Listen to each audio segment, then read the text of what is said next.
Subtitles if possible. This week's Torah portion, Va'era, is probably something you're familiar with. There are many sections, from Abraham's hospitality to the destruction of Sodom, from Sarah's promised pregnancy to the eventual binding of Isaac, which we read nearly every Rosh Hashanah.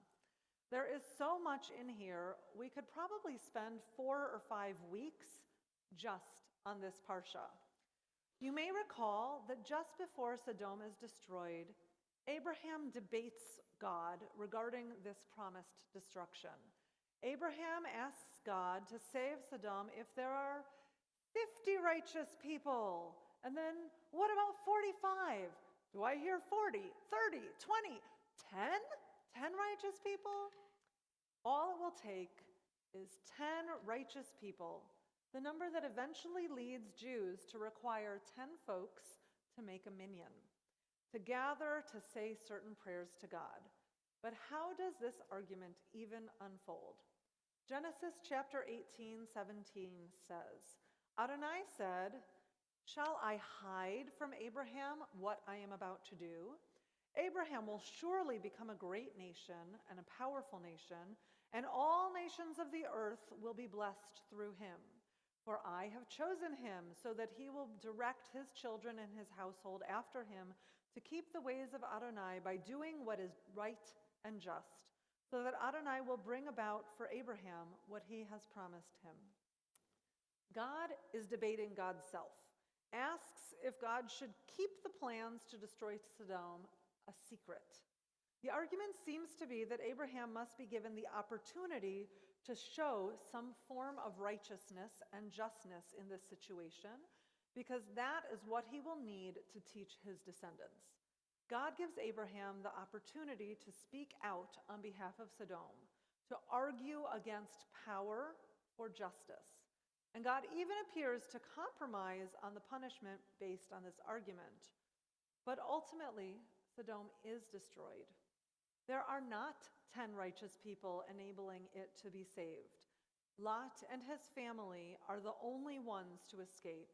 Abraham fights for justice and lives with the reality that these people are beyond saving. Rabbi Sachs argues that God wants Abraham and his descendants to be agents of justice. For justice to be done and be seen to be done, both sides must be heard. There must not only be an advocate for the prosecution, but also for the defense. Justice, Rabbi Sachs reminds us, involves conversation, dialogue, and argument. It requires the ability to see things from more than one perspective. Interestingly, the people of Sodom do not get to state their defense. Their actions speak for themselves. Abraham does not argue regarding the justness or ethics of their actions. He only argues regarding the communal nature of the punishment and what the minimal threshold ought to be. Sodom does not rise to that minimal threshold. Over the last several years, we have often stated the importance of arguing l'shem shamayim, for the sake of heaven. Here, Abraham is quite literally arguing with heaven for the sake of justice and righteousness. But the argument is not over the rightness or wrongness of the actions of the men of Sodom. Torah states all the men from every part of the city of Sodom, both the young and the old, surrounded the house. This shows the totality of the action. There were no innocent among them. They all partook in the mob attack on Lot's house. When we formulate arguments, we would do well to keep these distinctions in mind. On the one hand, justice can only be administered with the ability to see things from more than one perspective. Do you take the time to make or understand the counter-argument? Do you try to stand in the shoes of the person or people whose position you disagree with? On the other hand, God has made rules regarding behavior. The people of Sodom are guilty of 3 sins or offenses. They are guilty of attempted sexual violence, and breach of hospitality. The advocate in Torah is not arguing that these are not sins, only whether all are guilty. So when arguing for the sake of heaven, we are dealing with a category or action which is forbidden, or are we debating whether it should remain forbidden? Or are we debating if it took place at all? Are we debating if such behavior should be allowed within our group or our society? Are we debating the correctness of this behavior?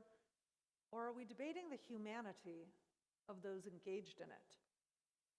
In our multicultural society, it is easy to see why we might run against different baselines for what God wants, or for what is proper behavior. When we attempt to see where another person is coming from, what their religion or cultural background might teach them about proper behavior, we might be able to lower the temperature of the argument. We might be able to advocate more successfully for acceptable multicultural behaviors, rather than argue against one's view of humanity. We might also run up against the line that Sodom ran into. Some behaviors are out of bounds for God. Some behaviors are out of bounds for a community. Some behaviors are out of bounds for a functional society. It is important for us to find our personal limits and attempt to understand the limits of others in our shared society. We can argue, we can persuade, we can even come to legitimate differing conclusions, but we must continue to remind ourselves of the humanity of people on the other side of the argument. We must continue to attempt to stand in their shoes and articulate their perspectives. We must continue to hear the dissenting voices and seek justice with humanity in our heart.